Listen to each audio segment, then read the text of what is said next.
La vittoria col Casale e la rocambolesca sconfitta col Vado sono le due gare della pazza settimana del Sestri Levante, prologo alla sfida del Sivori contro un Legnano che, vinte le ultime due gare, si sta pericolosamente affacciando alla zona playoff. E questo il motivo per cui i corsari partono forte. Le prime due occasioni sono proprio di marca locale.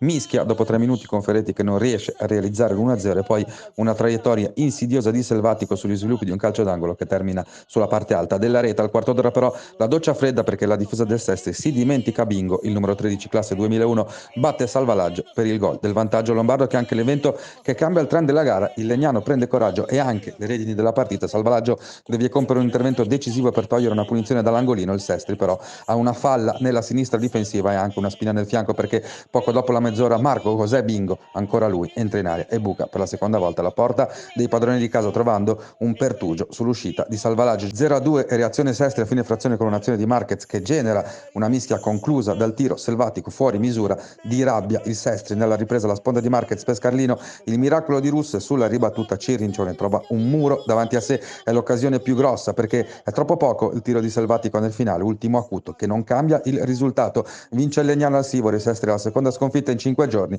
la zona playoff si allontana.